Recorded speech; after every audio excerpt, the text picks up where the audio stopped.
अगर आप UGC net की तैयारी कर रहे हैं या फिर यूजीसी नेट की तैयारी के बारे में सोच रहे हैं तो ये वीडियो आपके लिए है।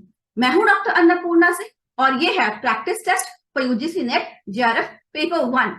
But before we proceed, please subscribe to my channel and if you like this video, share it with at least 3 friends as Guru Dakshina. So let's begin.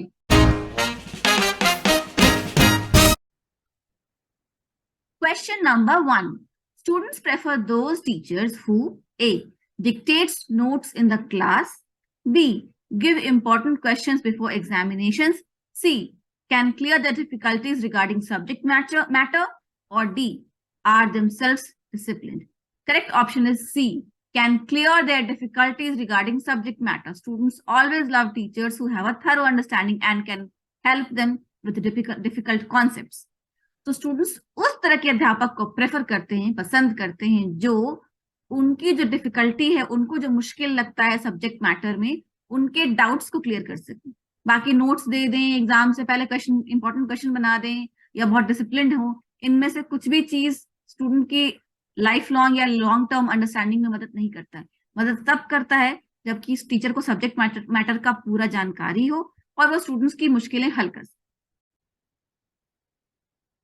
Question number 2. An effective teacher will ensure A. Cooperation among his students, B. Laissez-faire role, C. Competition among students, or D. Competition or cooperation as the situation demands. Correct option is D. Competition or cooperation among the students as the situation demands. And let me explain it to you. Cooperation students, an effective teacher will ensure cooperation among his students, but in some cases, he will have to ensure competition also because competition brings out the best in you. So little bit of competition is always good. B. Laissez-faire role. Laissez-faire means allow people to do what they want to do. So that's not the role of a teacher, to let them do what they want to do because they might harm themselves like that. C. Competition among students. Competition is good, but not always. Correct option will be D. Sometimes competition and sometimes cooperation among the students as the situation demands. ठीक है, तो जो effective अध्यापक होते हैं, जो वो किस तरह से होते हैं, क्या करते हैं, तो वो अपने स्टूडेंट्स के बीच में कोऑपरेशन, भाईचारा की भावना पैदा करते हैं। सच है। एक होता है लेजे फेयर रूल कि जो मन में आए वो करो, तो ये तो बिल्कुल गलत है। और दूसरा होता है वो स्टूडेंट्स के बीच में कंपटीशन की भावना जगाते हैं, ये भी सही है। और चौथा है कि कंपटीशन की भावना भी जगाते हैं और कोऑपरेशन की भावना भी जगाते हैं जैसे सिचुएशन होता है। और ये सबसे परफेक्ट है कि क्योंकि कंपटीशन तो जरूरी है, आपस में जब कंपटीशन होता है तो स्टूडेंट्स एक्सेल करते हैं, लेकिन कभी कभी जब कोई मुसीबत में स्टूडेंट है या कोई स्टूडेंट पिछड़ रहा है तो उसके साथ कोऑपरेट करना और उसको भी आगे बढ़ने का मौका देना, ये भावना भी अच्छे अध्यापक अपने स्टूडेंट्स में जगाते हैं। या बुरे वक्त में एक दूसरे का साथ देना, कोऑपरेट करना, ये भी। तो कंपटीशन और कोऑपरेशन दोनों की भावना अच्छे अध्यापक स्टूडेंट्स में जगाते हैं जैसे सिचुएशन होती है। तो D is the correct option. Okay, now question number 3. A new teacher to start with will have to. अगर कोई नया अध्यापक है तो वो शुरू कर रहे हैं तो उनको क्या करना होगा? A. Enforce discipline in the class, class में डिसिप्लिन, अनुशासन. B.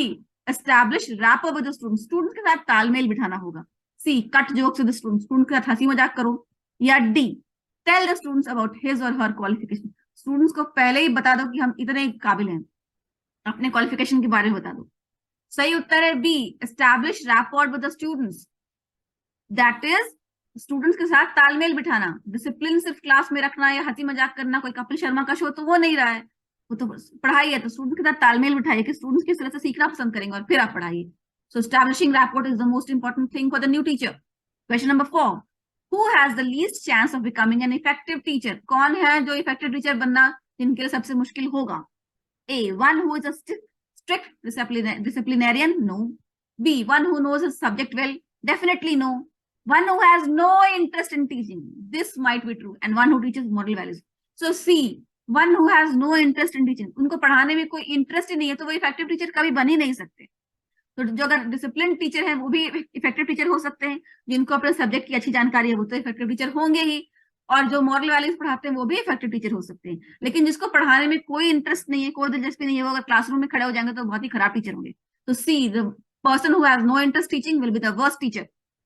Question 5. Micro teaching is more effective during preparation for teaching practice.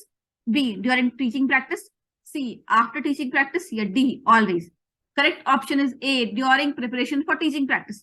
तो माइक्रो टीचिंग जो होता है मतलब एक छोटे ग्रुप को टीचिंग पढ़ाना या एक छोटे समय के लिए पढ़ाना, एक छोटे टॉपिक पढ़ाना, कि जो बड़ा टॉपिक है उसका एक छोटा हिस्सा एक छोटे स्टूडेंट ग्रुप के स्टूडेंट्स को आपने पढ़ाया, तो उससे उस स्टूडेंट को भी थोड़ा सेंस होगा, ग्रुप के स्टूडेंट्स को भी सेंस होगा और आपको भी थोड़ा सेंस होगा कि पढ़ाते कैसे हैं। तो ये अक्सर नए टीचर्स को ट्रेनिंग के दौरान ये करवाया जाता है। So micro teaching is a method in which a small fraction of the main topic is taught by a teacher to a small group of students. This is often done during initial phases of teaching training, B.Ed training. So that is micro teaching. So during preparation for teaching practice. This is A is the correct option.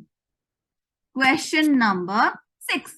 The most important challenge before a teacher is to maintain discipline in the class. B. To make students do their homework. C. To prepare question paper. या D. To make teaching learning process enjoyable. This is the main challenge. Teaching learning process को enjoyable बनाना बहुत मुश्किल काम होता है and that the teacher must do. जैसे Khan sir है, बहुत enjoyable तरीके से हंसी मजाक से पढ़ा लेते हैं और बच्चों को समझ में भी आ जाता है, तो ये बहुत बड़ा चैलेंज है, ये हर कोई नहीं कर पाता है. D. To make teaching learning process enjoyable is the most difficult challenge. Question number 7. The psychological aspects of classroom are best managed by.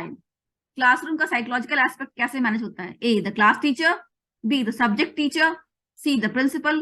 D. The students themselves. A. The class teacher. जो class teacher होते हैं, school की teaching की बात हो रही है, जो क्लास टीचर होते हैं उनको अपने क्लास के हर बच्चे का साइकोलॉजी पता होता है, हर बच्चे का नाम पर्सनली पता होता है और वो टीचर जो है क्लासरूम के साइकोलॉजिकल एस्पेक्ट्स को सबसे अच्छी तरह समझते हैं क्लास टीचर, क्योंकि बाकी सब्जेक्ट टीचर्स तो क्लास में आके चले जाते हैं पर क्लास टीचर को उन बच्चों की डिटेल जानकारी होती है. So the class teacher manages the psychological aspects of the classroom best because she or he is the most closely associated with her or his class and they have the details of all the students in the class. Question number 8. Students can be classified into 4 types based on learning. Which of the following seeks meaning and reason to learn? A. Innovative learner. B. Analytical learner. C. Common sense learner. या D. Dynamic learner. तो 4 प्रकार के students होते हैं, इनमें से कौन सा स्टूडेंट होता है जो कि मीनिंग और रीजनिंग सोचता है, रीजनिंग ढूंढता है पढ़ाई में, तर्क वितर्क, है ना, वो होता है analytical learner, B. Okay. Question number 9. While presenting your ideas in the classroom, it is better to A. Recognize that there can be other views. B. Recognize that students are not a homogeneous mass. C. Take dissenting views also under consideration, or D. All of the above.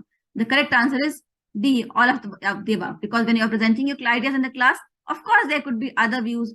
The students are not a homogeneous mass. Different students have different level of understanding, and there can be dissenting views because some students might not agree. So you have to take into consideration all of that. D.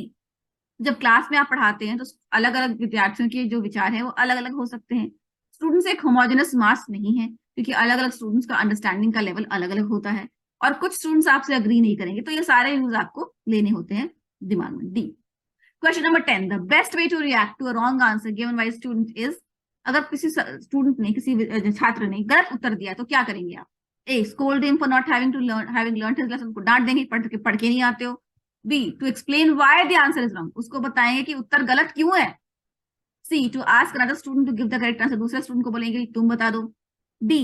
As a student to find out herself from the books in the library. Student को बोलो कि जो उत्तर है वो खुद किताब में देख लो. सही उत्तर है B. To explain why the answer is wrong. गलत उत्तर क्यों है ये समझाना टीचर को बहुत जरूरी है ताकि स्टूडेंट सही और गलत में फर्क कर सके. और सही उत्तर क्यों है तो टीचर समझा देते हैं, पर अक्सर टीचर्स फेल हो जाते हैं ये समझाने में कि गलत उत्तर क्यों है. तो B is the correct answer.